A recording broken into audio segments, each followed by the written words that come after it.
네, 안녕하십니까. 똑똑한 환율 이야기 환율톡톡의 한만규입니다. 안녕하세요. 이코노미스트 문정희입니다. 벌써 8월이 지나갔습니다. 네, 참 8월 많은 이슈들이 있었는데요. 뭐 네, 중국 경제 위기도 네, 있었고 저희 뭐 FOMC 의사록도 있었죠. 그다음에 이제 잭슨홀 미팅도 있었고 했는데 사실은 저희가 이제 8월에 좀 예상했던 평균 이제 환율 수준이 한 1275원 네, 정도 수준이었는데 뭐 사실은 이제 평균으로 보면은 환율이 그래도 8월에 한 1322원 네, 정도로 마무리가 된 것 같아요. 그랬다면 뭐 전망이라는 건 당연히 이제 길게 봤으니까 좀 방향이 틀렸다고 볼 수 있는 것 같은데 네, 그런 좀 이유들을 한번 짚어주실 수 있을까요? 네. 저희가 사실상 8월달 환율을 한 1275원 평균 그렇죠. 정도, 그래서 네. 위아래 한 25원이니까 1250원에서 1300원 레인지 정도 봤었는데, 일단 월초에 나왔던 뭐 몇 가지 이유를 보면은 첫 번째는 국제신용평가사 피치에서 미국 신용등 강등을 8월 1일 날 발표를 했어요. 맞습니다. 네, 그거는 사실상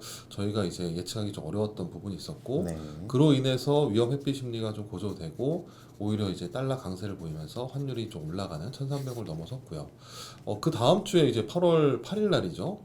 중국의 이제 부동산 업체 컨트리 가든이 이자직을 못 낸다라는 네. 이제 파산 위험 얘기가 나오면서 또 중국 위안화가 또 급격히 약세 맞습니다. 보였고, 그러면서 원화도 이제 위험 회피 심리가 보였고, 또 위안화 중국과 이제 한국의 경제가 또 약간 동조화가 있잖아요. 그래서 대만 이런 쪽으로 본다면 위안화 약세로 인해서 이런 것들이 이제 아시아로 확산되는 거 아니냐라는 불안감이 있었고, 그러면서 위안화, 대만 달러, 한국 원화가 동반 약세를 보이는 그런 현상을 좀 보였습니다. 그러면서 1343원까지 올라가면서 연중 최고치를 기록했고요. 결국에는 뭐 50원까지 넘지 않았지만 그래도 이 미국의 뭐 신용등 강등 얘기도 있었고, 또 미국 경제 지표가 또 괜찮았어요, 전반적으로. 맞아요. 그래서 달러 강세 보였던 부분들, 거기다가 중국에 대한 부동산 위험, 위안화 약세 이런 것들이 대외 불확실성이 좀 커지면서 우리가 예상하지 못했던 이런 이벤트들로 인해서 사실상 환율은 아래쪽보다는 위로 더 올라가지 않았나라 보고 있는데, 다만 이제 1350원을 넘진 않았어요. 그러니까 위기로 가진 않았다 시장이. 그래도 좀 안도를 좀 보이면서 월 후반에 그래도 1320원 정도까지는 좀 내려오면서 좀 안정을 보이지 않았나라고 봐야 될 것 같습니다.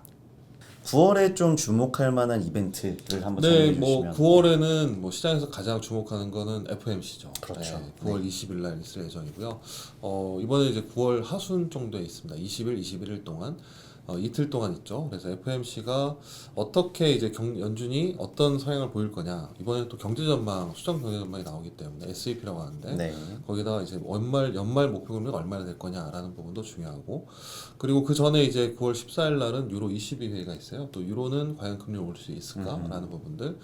유로가 금리를 올린다라는 부분은 아무래도 유로가 강세 요인이 될 수 있기 때문에 유로 22회의도 중요하고, 그 전에 또 이제 뭐 계속 미국에 관련한 지표들이죠. 미국 고용 지표. 9월 1일 날, 그 다음에 9월 13일 날 미국의 소비자 물가도 있거든요. 그래서 네. 고용과 물가에 대한 결과는 어떻게 될 거냐. 그에 따라서 20일 날 이제 FOMC 결정이 되기 때문에 그런 부분도 중요하고, 또 중국 관련 지표들도 또 주목할 것 같아요. 그렇죠. 왜냐면은 너무 안 좋았기 때문에. 네네. 그런데 이제 7월 달, 8월 달에 부양 조치를 하면서 좀 괜찮지 않을까라는 좀 우려보다는 좀 기대가 좀 있기 때문에 결국에는 국내 쪽 요인보다는 대외 쪽 요인으로 봐야 될 것 같고, 이전에 8월 달에 예상치 못한 걸로 많이 올랐기 때문에 그게 과연 이제 안도를 갈 거냐, 안도심으로 갈 거냐, 위험 회피 심리가 남아 있을 거냐라는 불확실성이 남아 있을 거냐라는 네. 부분이기 때문에 9월 달은 FOMC와 유로 22회의, 그리고 미국의 고용과 물가 지표, 중국에 관련된 지표들, 중국 정부의 부양 조치 이런 것들이 9월 달에도 금융시장 그리고 외환시장에 주목할 이벤트가 되지 않을까라고 보고 있습니다.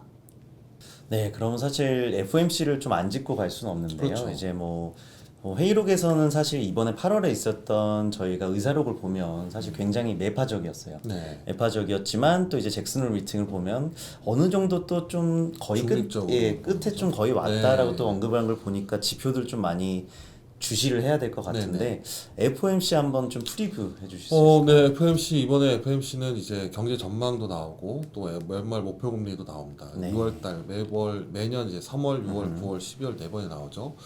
일단 정책, 금리 결정은 동결 전망이 좀 우세한 것 같아요. 아, 동결. 네, 지금 최근에 나오는 고용 지표들, 그 다음에 물가 지표나 이런 것들이 좀 둔화되고 있고, 경제 지표가 좀 약화되고 있기 때문에 아마 9월 달은 동결하지 않겠느냐 보고 있고요. 특히 최근 이제 연준의 그 정책 결정 보면은 일단 5월에 인상을 했고 6월에 동결하고 7월에 인상했습니다. 한 번씩 이렇게. 그렇죠. 징검다리 인상을 했기 때문에 결국에는 이제 9월 달 동결하고 11월 달로 넘기지 않겠느냐라고 보고는 있습니다. 그래서 금리 결정은 동결이 좀 전망이 우세하고요.